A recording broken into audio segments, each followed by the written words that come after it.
तो मैं हूं कमर सीमा और दोस्तों जिस तरह कि आप देख रहे हैं मेरे साथ मौजूद हैं प्रोफेसर डॉक्टर मुक्तदर खान साहब। डॉक्टर साहब, सबसे पहले तो आपके वक्त का बहुत शुक्रिया। भाई शुक्रिया कमर साहब, आपने मुझे आपके शो पे बुलाया। आपके सुनने वालों को मेरा सलाम, नमस्ते, सत श्री अकाल, वनक्कम और नमस्कारम, और आप सबको रमजान मुबारक। आई होप के एक महीने में we become better people than we are. हाँ बिल्कुल, ज़रूर, क्यों नहीं। डॉक्टर साहब, मैं देख रहा था बहुत सारी डेवलपमेंट्स हुई हैं जो आपसे शेयर करनी थी और आपसे जानना चाहते थे। एक तो अभी रिसेंटली कल ही भारत के जो आर्मी चीफ हैं जनरल मनोज पांडे साहब, उन्होंने ये एक डेफटेक इंडिया का एक इवेंट हुआ, वहाँ पे बात की और कहा कि इंडिया को जो है वो नई डिटेरेंस इंस्ट्रूमेंट्स चाहिए। डिटेरेंस इंस्ट्रूमेंट से मुराद, पाकिस्तान जब डिटेरेंस की बात करता है तो वही हम बात करते हैं न्यूक्लियर वेपन्स की, ताकि, और डिटेरेंस का मतलब है कि आप अगले को रोकें ताकि वो वॉर में एंगेज ना हो। सो आपके ख्याल में पॉसिबली मनोज पांडे साहब क्या बात कर रहे होंगे, जब all this is purely military subject, क्या बात कर रहे होंगे, किस तरह की डिटेरेंस जो है वो इंडिया को चाहिए? इंडिया के पास न्यूक्लियर ट्राइड है, उनके उनको उनके पास सारा कुछ है उस हवाले से। तो क्या, और सुनने में भी आ रहा है कि पढ़ने में भी आ रहा है कि 2008-9 ऑनवर्ड इंडिया जो है वो काफ़ी पैसा डिफेंस पे लगा रहा है। और सो हाउ डू यू सी मनोज पांडे साहब की ये जो स्टेटमेंट है, जिस तरह पाकिस्तान कहा करता था हमारे पास अनसेटल्ड बॉर्डर है, इंडिया आज चाइना के हवाले से कह रहा है अनसेटल्ड बॉर्डर है। So how do you see this statement sir? तो जो उनकी सीक्वेंस की तकरीर की, उसकी जनरल पांडे साहब की, इन द बिगिनिंग में उन्होंने एक बात कही। हाँ, मैं तो तकरीर नहीं देखा, जो रिपोर्ट्स पढ़ रहा हूँ, जिस सीक्वेंस में the reporter has reported, I am assuming कि वो क्रोनोलॉजिकली आइडियाज आए। तो उसमें वो शुरू में कहते हैं कि India has to be careful कि इंसर्जेंसी पे तवज्जो देते हुए, and of course he is referring to the western front, कि इंसर्जेंसी और काउंटर टेररिज्म और बॉर्डर मैनेजमेंट में अगर उस पर ज़्यादा तवज्जो रही तो we should not neglect conventional capabilities. तो ये उनका पहला पॉइंट था। तो उसको उन्होंने फिर आखिर में दोहराया इन ए डिफरेंट वे। उन्होंने कहा कि we need to balance between niche and conventional capabilities. तो मुझे लगता है कि शायद he is emphasizing this as a strategic point, या उनको ही इज कंसर्न कि India in trying to develop niche capability, यानी बॉर्डर मैनेजमेंट में इंसर्जेंसीज के लिए। सो फॉर एग्जांपल, अगर आपका बॉर्डर पे प्रॉब्लम ये है कि बंदे इधर उधर से घुस के आ रहे हैं, so you might want to have continuous aerial survey के आप ड्रोन्स नॉन स्टॉप फ्लाई करें, राइट, कि 24 घंटे उसको मॉनिटर करें। तो इस तरह की कैपेबिलिटीज में आप डेवलप करने में शायद you might neglect the fact कि सीधा साधा फौजी हमला अगर हो गया तो how will we retaliate. We are focused on insurgents and not for a conventional attack. So that is the point he's trying to say, कि we should also make sure that we don't neglect our conventional capabilities. लेकिन उन्होंने उसकी बात इसलिए बताई कि वो कह रहे हैं कि लफ्ज उन्होंने यूज किया इन्फर्मिटीज इन बॉर्डर मैनेजमेंट, यानी अगर हमारे बॉर्डर मैनेजमेंट में कोई ऐसी कमजोरी अगर आ जाती है, then that will lead to an escalation of a wider conflict. तो उनका इशारा ये है कि ही इज ट्राइंग टू से कि लेट अस से कि हम अपनी बॉर्डर कैपेबिलिटीज को मजबूत ना करें, और चाइना जिस तरह वो प्रोब कर रहा है ना, पहले गलवान में पोक किया, फिर अरुणाचल में, अगर वो पोक किया और देखा कि कमजोरी है तो वो आगे बढ़ जा सकता है। It could become a small scale war वहां पे, राइट, कि अगर बहुत ज्यादा कमजोर है, चाइना को चांस दिखा कि अरे बॉर्डर यहाँ पे खुला हुआ है, मैं घुस सकता हूँ और बहुत सारा जमीन भी ले ले सकता हूँ, इन्हें go, then it might go ahead. फिर उसको वापस धकेलने के लिए आपको जंग लड़ना पड़ेगा। So so what he means by deterrence is to have this conventional capability on the border management, जहां पे इस तरह का टेम्पटेशन ना हो चाइना को। आपको पता है कि एक जर्मन जनरल था जिसका शायद नाम था रोमेल, जिसको डेजर्ट फॉक्स कहते हैं। वो एक बार अफ्रीका में ऐसी रिकॉनेजेंस पे निकला अपनी थोड़ी टैंक्स वगैरह को लेके, और उसने जो कमजोरी देखी ब्रिटिश गवर्नमेंट, उन्होंने पूरा नॉर्थ अफ्रीका कॉन्कर कर लिया। और ये उससे पहले भी हुआ। आपको पता है, जो I think general, Arab general का नाम था कुछ, अम्र बिन आस, जो उल्टे तरफ वो जिब्राल्टर तक चले गए थे नॉर्दर्न अफ्रीका, क्योंकि he found weaknesses on a reconnaissance. तो ये he saying something very similar. He saying कि अपने बॉर्डर मैनेजमेंट में अगर कमजोरी आ गई, कन्वेंशनल कैपेबिलिटीज, हम इंसर्जेंट्स की तलाश में हैं और फिर कोई फौज वो करके टेस्ट करती है, तो it could lead to a wider conflict. तो जो डिटरेंस की बात कर रहे हैं, जैसे कि बॉर्डर इतना मजबूत हो कि कोई अगर छेड़ा करा कन्वेंशनली तो हम वहीं पे उसको रोक दें। And it is not, he doesn't want to fight. He wants to have the capacity to hurt the enemy, to prevent the enemy from starting something. Deterrence का वही मतलब है कि यहाँ पे सर एक और सवाल भी साथ में मैं ही करना चाहता हूँ कि इसका मतलब ये है कि वो तो फिर प्राइम मिनिस्टर मोदी को एडवाइस ये कर रहे हैं कि जो हम ये नॉन स्टेट एक्टर्स के पीछे लगे हैं, यहाँ से निकल के और चीज में जाना चाहिए। और इट मींस यही वजह है कि रिसेंटली जो कश्मीर से जो थोड़ी सी बात चली थी कि फौजें हम निकालते हैं, that point is also there. So आपको लग रहा है कि basically Manoj Pande is advising और asking the Indian high command के हमें अपना जो हम सारा टाइम कश्मीर कश्मीर और ये जो नॉन स्टेट एक्टर कर रहे थे, इससे बाहर निकलना पड़ेगा। This is no, what. No, no. I don't see him like that. What is saying कि भाई, लेट्स से कि आप 10 चीजें खर्च कर रहे हो, आप 7 इंसर्जेंट्स पे, 3 कन्वेंशनल पे ना करें, आप दोनों पे 7 और 7 करें। दैट्स व्हाट से he is not saying de-escalate on whatever you're doing on the insurgent sides. He's saying वहां पे जो आप कर रहे हैं, let that not take away from conventional capabilities, यानी conventional capabilities neglect ना हो simultaneously उसको। that's what he says, balance niche and conventional capability, वो दोनों को balance करे। I'm not sure whether he's recommending कि एक को कम करे to balance। देखिए, अगर ऐसा है तो आप ऐसा भी बैलेंस कर सकते हैं या ऐसा भी बैलेंस कर सकते हैं ना। तो basically he saying, I think this is how you generally capabilities बढ़ाए।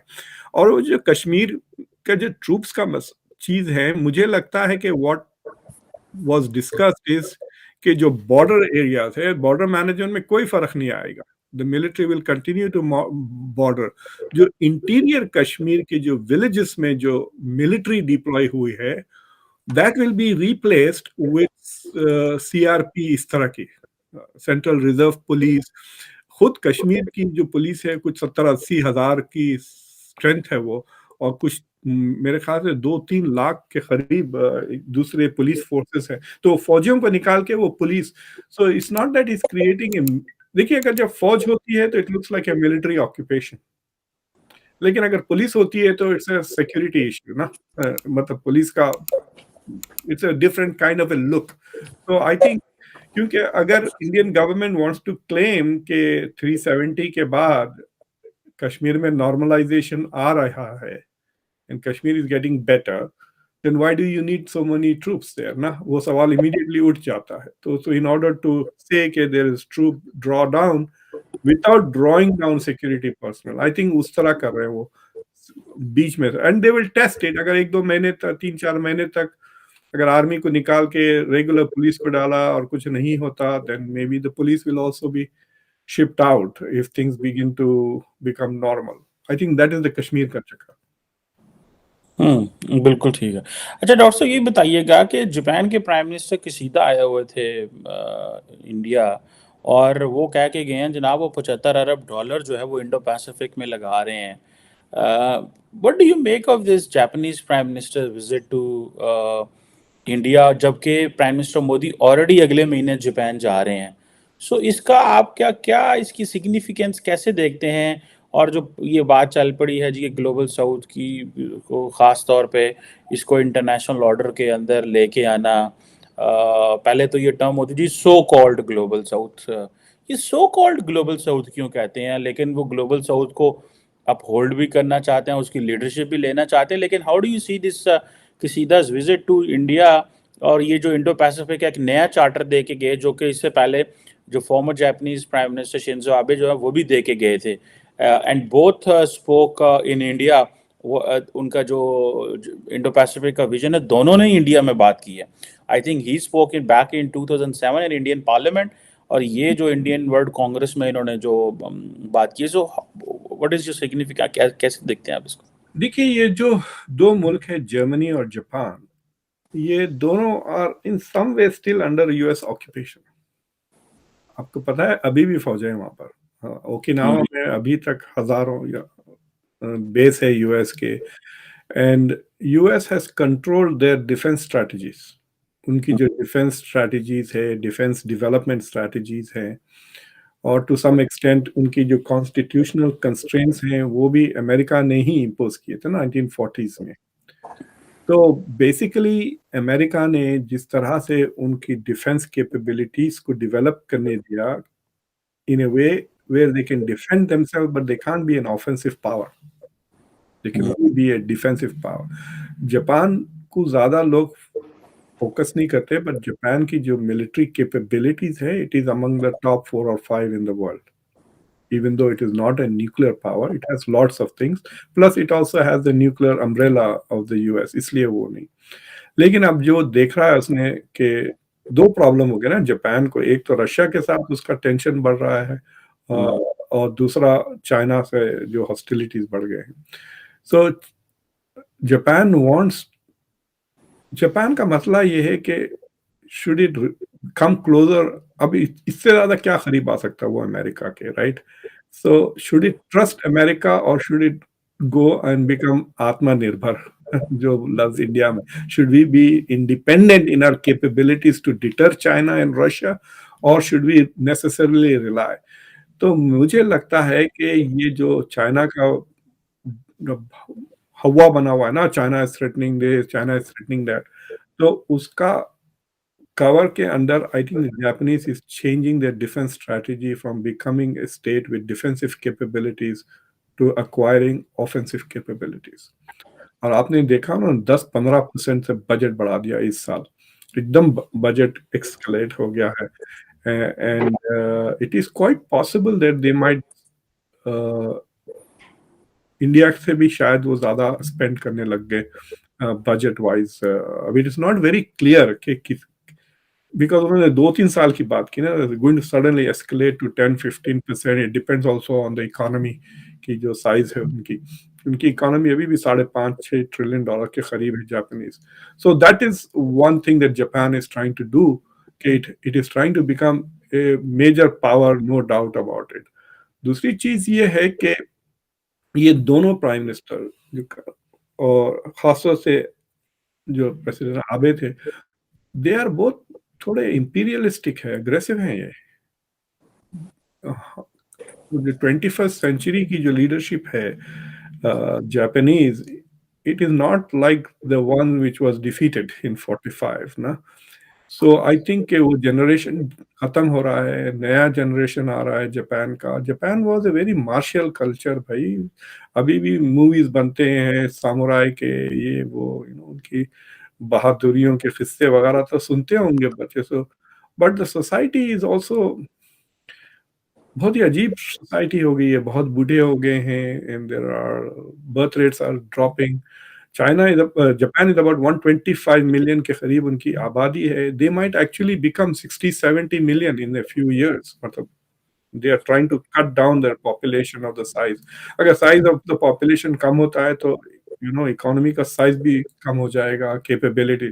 सो I think, I don't know what's going on in Japan, but at the short term, they want to make sure कि उनके पास इतनी military capabilities हो कि अगर जंग छिड़ जाती है चाइना के साथ, then they can hold on their own। America की नेवी वगैरह आए। इमेजिन करें आप कि ट्रम्प अगर प्रेसिडेंट होते और झड़प हो जाती, इट में बी के US might not come to the help. मैं इतना तो गारंटी डेफिनेटली देता हूँ, यूक्रेन और ताइवान के लिए वो इतना नहीं करता ट्रम्प जितना बाइडेन कर रहा है, राइट? तो अगर उस तरह के इलेक्शन साइकिल में अमेरिका के आप फंस गए तो जापान क्या करेगा? चाइना की कैपेबिलिटीज में कमी थोड़ी आती है, ना उनकी कैपेबिलिटीज में कमी आ रही है, ना उनके एग्रेशन में कमी आ रही है। तो बातें बड़े हुए कर रहे हैं मॉस्को में, तो वो तो दादागिरी की बातें शुरू हो गई चाइना से। तो तो जो Chinese are getting, Japanese are getting थोड़ा नर्वस मुझे लगता है। और देखिए काफी मिलिट्री एक्टिविटीज हो रही है, मैरीटाइम प्रैक्टिसेस हो रही है, India is also going there. मेरे ख्याल से आज अराउंड अनकरीब there is going to be naval exercises Japan में मालाबार नाम के under. So so they are all. हाँ, लेकिन एक दिलचस्प बात यह है खबर साहब कि ये सारे मुल्क जो जब चाइना से डर के बात कर रहे हैं, हॉस्टाइल बातें हो रही हैं, खुलेआम बात कर रहे हैं कि चाइना, इन सारे मुल्कों का ट्रेड पिछले 2 साल में चाइना के साथ बढ़ गया है. सारे के क्वाड के सब मेंबर्स का ट्रेड चाइना के साथ बढ़ गया है. इंडिया का 115, जापान का भी somewhere around in that region. So मुझे ये समझ में नहीं आ रहा कि how they are going to, why are they talking so much militaristically जब there is also so much trade going on. समझ रहे ना. सो दे, मतलब आपको पता है जैसा कि अमेरिका का और चाइना का तकरीबन कुछ $750 बिलियन का ट्रेड हुआ है 2022 में. तो क्या आप एकदम वो ट्रेड खत्म हो जाएगा, या आप जंग भी लड़ते रहेंगे साथ साथ ट्रेड भी करते रहेंगे? Like I am not able to understand how this hostility. दुश्मनी की बातें हो रही है लेकिन दुश्मनी नजर नहीं आ रही है. समझ रहे हैं? मिलिट्री कैपेबिलिटीज बढ़ रहे हैं. सो आई हैव अ फीलिंग कि द क्वाड इज थिंकिंग कि देखो अगर हम सब बहुत स्ट्रांग हो जाते हैं तो चाइना अपनी बिहेवियर को मॉडिफाई करके it will start behaving itself. तो इसलिए लेट्स कंटिन्यू ट्रेड उसके बाद. तो मेरे ख्याल से that is the, I think the way the Quad is thinking about it के without a war we might modify China's behavior by having overwhelming military advantage over China. ये तो बड़ी ये जो आप बात कह रहे हैं कि ये तो बड़ी ट्रिकी और रिस्क है. फॉर एग्जांपल अगर इसी चीज़ को ले लें तो जो शी जिनपिंग रशिया में बात करके आए और वो जो बात हो रही थी वहाँ पे जो व्हेन ही वाज लिविंग, तो उन्होंने कहा कि जो अभी तब्दीलियां आ रही हैं ये पिछले 100 साल में नहीं आई. शी जिनपिंग ने, पता है वो ट्रांसलेटर्स ने ट्विटर पे वो चल रही है वीडियो, वो पता नहीं अब हमें तो सही है कि ये गलत है, लेकिन डिफरेंट लोगों ने उसको ट्रांसलेट ऐसे किया है कि माय फ्रेंड, जो तब्दीलियां शी इज आस्किंग पुटिन कि जो तब्दीलियां अभी आ रही हैं 100 साल में नहीं आई और हम जो है इसमें अपना रोल प्ले करेंगे. सो ये जो चीज़ है, मतलब ये इट मीन्स कि वो कह रहा है कि भाई बड़ी जंग के लिए तैयार हो जाओ, there is much more to come. तो आपको लगता है कि ये फॉर एग्जांपल कई लोग, तो मैं इंटरनेशनल प्रेस पढ़ता हूँ तो वो कह रहे हैं कि Xi Jinping wanted to get the support of Russia on Taiwan, और वो जो है वो यूक्रेन के ऊपर ले रहे हैं. तो ये कल को ये कोई मिलिट्री ब्लॉक बना पाएंगे, कोई इस तरह की चीज़ हो पाएगी, या कि रशिया और चाइनीज मिलिट्री कैपेबिलिटी ये तो एक सेकंड में यूरोप को इधर उधर कर देंगे, मतलब they are so much powerful. तो ये अमेरिका तो ये देखिए अभी तो रशिया, देखिए हमने $113 बिलियन दिए हैं यूक्रेन को, राइट. अभी थोड़े पैसे बचे हुए हैं but we have already allocated 113, तकरीबन $100 बिलियन. आप इसको, ये बाइडेन का डिसीजन था not to give missiles. Let us say कि हम ये हॉविट्जर वगैरह के बजाय अगर यूक्रेन को $100 बिलियन के क्रूज मिसाइल दे दे तो क्या मॉस्को का क्या हाल होता? शायद कुछ भी नहीं बचता मॉस्को का, राइट. अगर यूक्रेन टारगेट कर देता मॉस्को और सेंट पीटर्सबर्ग को, इमेजिन करें आप 200-300 क्रूज मिसाइल्स गिर रहे हैं आपके ऊपर. So America has not given Ukraine any offensive capabilities अभी तक. ना सिर्फ ऑफेंसिव कैपेबिलिटीज नहीं दिए हैं बल्कि एक रिस्ट्रिक्शन भी लगा के रखा है कि आप रशिया को रशिया में नहीं हमला करोगे, खासतौर से हमारे हथियारों से, right. So that has been a constraint. उसके बावजूद Russia has not been able to overwhelm Ukraine. ठीक है. So I am not very sure. ये और बात है कि अमेरिका में अब तो they are thinking of a crushing defeat of Russia. अगर चाइना हथियार नहीं देता है रशिया को तो Americans are under the impression कि यूक्रेन का जब काउंटर ऑफेंसिव समर में शुरू होगा, so then it is going to lead to a potential defeat for Russia. So nobody is thinking of ceasefire in the West now. They want to defeat Russia. They want to humiliate Russia.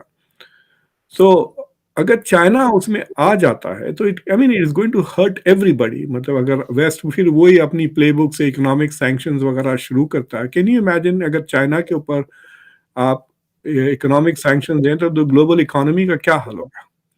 आपको पता है, आइंदा आप जाकर क्या नाम है उसका, नाम गीता गोपीनाथ, जो वो जो आईएमएफ की है वो। तो नॉट नहीं, फॉरेन अफेयर्स में अभी एक आर्टिकल छपा है of the coming debt crisis of the developing world 20। Already आप देख रहे हैं श्रीलंका का क्या हो गया, बांग्लादेश का आईएमएफ हो गया, यहाँ पे आईएमएफ आ गया, यूक्रेन में भी आईएमएफ की डील हो गई वगैरह, right? So what is happening is, जैसा 1980s में जो डेट क्राइसिस हुई थी द ग्लोबल साउथ में, it is possible that we are going to witness a major debt crisis of global south, and one of the biggest creditors is China to the global south. तो उस पे अगर आप जंग भी शुरू हो जाती है ऑन अ बिगर स्केल जिसमें चाइना भी इन्वॉल्व हो, देन देन तो पूरी इकोनॉमी ठप ही हो जाएगी ना। So it's not in anybody's interest के this war escalates. But China का जो जो स्टेटमेंट है कि तब्दीलियां आ रही हैं, he doesn't, I don't think is talking about a war. What he is trying to say is balance of power is shifting because of economic balance of power. ठीक है, China is predicted to grow at 5 to 6% आइंदा 4-5 साल, चार between 4 to 6%, 5% के करीब। But the US is expected to grow at only 1.5। तो जो gap है चाइनीज इकोनॉमी और यूएस में, वो बहुत अनकरीब कैचअप करने की उम्मीद रख रहा है। सो that is what I think he is talking about.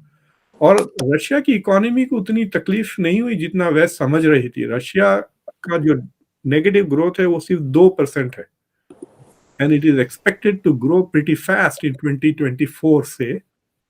I don't know how IMF is predicting के 2024 से China Russia will have a positive growth, और उसका ग्रोथ भी अमेरिका से ज्यादा होगा एट द रेट इट। और it is in the top 12 economies में तो है ही ना, रशिया भी चाइना भी। द थिंग इज के उनके पास ज्यादा एलाइज और फ्रेंड्स नहीं है। अगर ये दो मिल भी जाते हैं ना, तो इनके साथ और कौन है, दैट इज द सवाल। जैसा कि अगर आप जापान को ले ले तो पूरा का पूरा क्वाड भी है और वेस्ट भी आ जाता है ना। तो यू हैव नेटो, यानी पूरा western Europe, US, Canada, India, Australia. So the alliance against China is potentially much wider, composed of very rich countries. Crush, अगर they will crush, इसमें कोई शक की बात नहीं है। नुकसान दोनों तरफ होगा, बट नुकसान ज्यादा रशिया और चाइना का होगा, even if the war is a cold war, if not a hot war.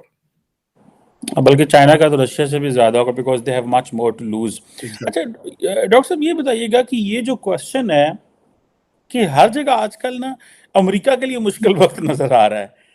At home दे उनके लिए मुश्किल है, इंटरनल चैलेंजेस ज़्यादा हैं। जैसे फॉर एग्जांपल आप अभी थोड़ी देर पहले बात कर रहे थे, अगर ट्रंप होते तो यूक्रेन की इतनी मदद ना होती।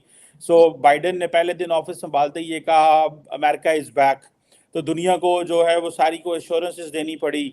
तो अमेरिका के जो है यहाँ पे अगर अनसर्टेनिटी है तो दुनिया अनसर्टन होती है। तो आपको लगता है कि अमेरिका जो है वो उसके अंदर जो एक चैलेंज है कि वो इररेलेवेंट होता जा रहा है। So how do you see this sir? देखिए, रिलेटिव पावर की बात है। ठीक है, it's a matter of relative power. America's relative power has reduced, no doubt about it, right? लेकिन America is still more than 20% of the global GDP, and its population कितना है? Compared to its population, 60,000 से ज्यादा है हमारी per capita. China की 12,000 है, India की 2,500 है per capita income. Look at the disparity in wealth ना। तो ऊपर नीचे भी होगा तो 50-70 हो जाएगा। It's not going to become like a poor under developed country. अभी भी in many fields we have a major technological advantage, especially in the military sector. तो अमेरिका का जो रिलेटिव ग्रिप है ना, मैं अभी एक I did a show on how geopolitics में domination कैसा किया करते हैं. तो America used to dominate the entire Western Hemisphere, dominate entire Europe, dominate entire Middle East. और 1950s 1960s तक ईस्ट एशिया साउथ एशिया पूरा डोमिनेट कर रहा था. द यूएस स्पेशली कोरिया की जंग, वियतनाम की जंग, it was all over the place, right. तो अब ऐसे एरियाज हो गए हैं जो America is not that interested. For example Africa में उतना ज़्यादा नहीं इंटरेस्ट है और मिडल ईस्ट में इंटरेस्ट कम हो रहा. That is the only place where the US is withdrawing and increasing its presence in east Asia, जो इंडो पैसिफिक रीजन कह रहे हैं, राइट. सो जो स्ट्रेटेजिक शिफ्ट आया है अमेरिका से, less commitment to middle east, more commitment to Indo Pacific. तो overall America का कमिटमेंट और ग्लोबल एंगेजमेंट में कमी नहीं आई. It has just relocated some interests from Middle East to Indo-Pacific. India पे ज़्यादा तवज्जो, सऊदी अरेबिया, इजिप्ट वगैरह पे ज़्यादा तवज्जो नहीं हो रही है. So I think that people who think that America is withdrawing, America is declining, they are mistaken. We are technologically ahead, economically ahead. हाँ, आप you may catch up with Europe. आप यूरोप को देख सकते हैं. बर्तानिया में इन्फ्लेशन 10% हो गया है and it is crashing. But global south में देख लें आप, अर्जेंटीना में 100% हो गया, आपके पास 30% जा रहा है इन्फ्लेशन. खुद इंडिया में शायद कुछ 6-7% हो रहा है. It's not as if they are significantly better, right. So I am not sure के इस सेंचुरी के एंड तक भी America will become an irrelevant power. मतलब जो गोल्डमैन सैक्स के शायद आप देखे होंगे फोरकास्ट, 2075 में they think India will overtake the US in terms of the economy and still be behind China. That is Goldman Sachs predictions. So America will become the third most influential, but it will be far richer than those two countries. America will still be richer in terms of per capita income. और अभी भी आप अगर जाके देखें investment in research, scientific research में जितना America invest करता है, चाइना, इंडिया और यूरोप उतना नहीं करते. Japan भी नहीं करता. So we are still investing more in research, and so I think at some point Americans will realize that we cannot be the overwhelmingly more powerful state. So we will become, मतलब ये मेरा suggestion है that we should become a leaner but meaner country.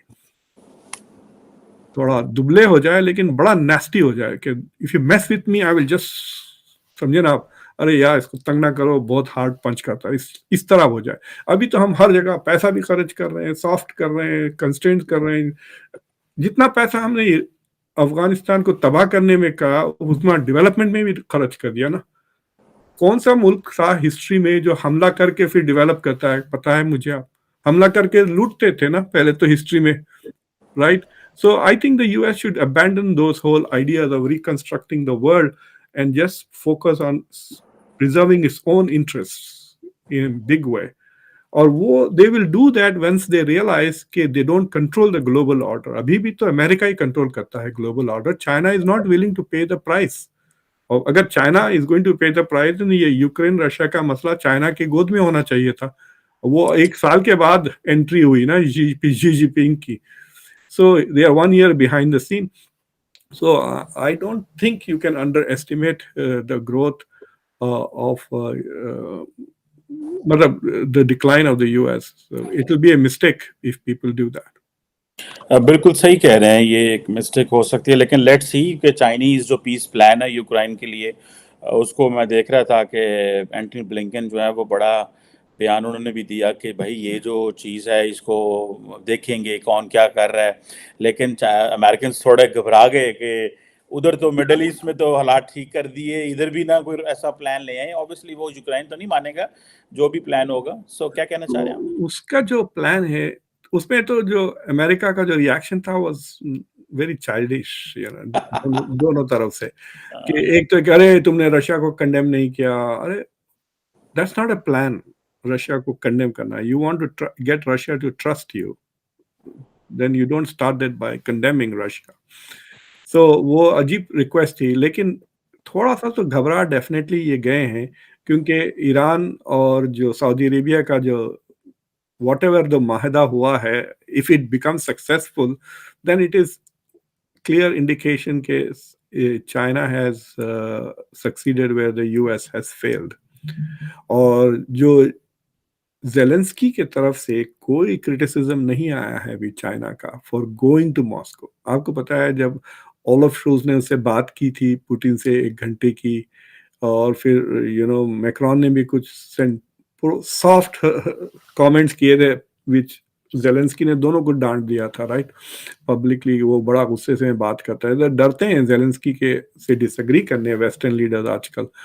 तो but Zelensky has not said anything critical of the Chinese. आपको पता है 2019 का आप डेटा जाके देखें, यूक्रेन का जो इंटरनेशनल ट्रेड था वो सिर्फ $40 बिलियन का था, जिसमें से 18 बिलियन चाइना के साथ था। तो नियरली 50% के करीब 45% of Ukraine's international trade was with China। तो यूक्रेन को पता है कि जंग वंग खत्म हो जाएंगी तो फिर वेस्ट भूल जाएगा। America was not trading with them, उनको हथियार दे तो रहा था 2014 से, लेकिन इकोनॉमिकली कुछ फायदा नहीं हो रहा था यूक्रेन का। लेकिन इन्वेस्टमेंट्स इंफ्रास्ट्रक्चर में ट्रेड वो चाइना के साथ हो रहा था। तो मुस्तकबिल भी they see that China is the future। तो it is quite possible कि Xi Jinping can get the two of them on a phone call। अगर वो करेगा तो फिर यहाँ वॉशिंगटन में तो बहुत परेशानी शुरू हो जाएगी। And I think the US will get very aggressive, क्योंकि आपको पता है कि अभी भी वो अफवाहें चल रही हैं कि नॉर्थ स्ट्रीम का जो ब्लास्ट हुआ था वो मतलब यूएस, नॉर्वे और शायद इंग्लैंड मिलके किया था। They are trying to blame it on some rogue Ukraine. Simon Hersh की जो आपने देखा होगा journalism, where he was trying to say it is probably US और an allies who did it। So the US will be very upset and they will try to definitely ensure that they don't want peace, they want Russia defeated and they want Russia humiliated। they are not interested, क्योंकि अगर उनको ceasefire कराना होता तो at least कोई कोशिश तो करते। किसी ने भी वैसे कोशिश नहीं किया। वो शुरू में मैक्रॉन और वो लोग बात कर रहे थे, but they fell under pressure from the US. मतलब this was a good opportunity. Rishi Sunak और नरेंद्र मोदी मिलके अगर चले जाते मॉस्को जी जिनपिंग से पहले, that could have been a very good diplomatic coup कह सकते हैं आप, but they didn't do that. आपकी आवाज नहीं आ रही। लेकिन मेरा ख्याल है कि अमेरिकन नहीं चाहते कि उनके अलावा कोई बंदा मीडिएट कराए इसको। हाँ, but they are also not mediating ना, they are not doing any mediation. आपको पता है रशिया की एम्बेसी यहाँ पर है, यूएन में भी रशिया का they can talk to him there. वहाँ पे जाए, अच्छे खासे कबाब की जगहें हैं यूएन के बाजू, वहाँ जाए, ईरानियन रेस्टोरेंट में बैठे खाए कबाब और शीश कबाब, and they can chat it out right there in the front of the UN building. वहाँ पे भी नहीं हो रहा है, वॉशिंगटन में भी नहीं हो रहा है। सो द यूएस इज, मतलब वो ऑप्शन खोला ही नहीं शुरू से यूएस। बिल्कुल सही कह रहे हैं। Thank you very much professor doctor Mukhtar Khan साहब sir, it's always pleasure talking to you. Thank you very मजा आया once again. Thank you very much, बहुत शुक्रिया सर। Thank you.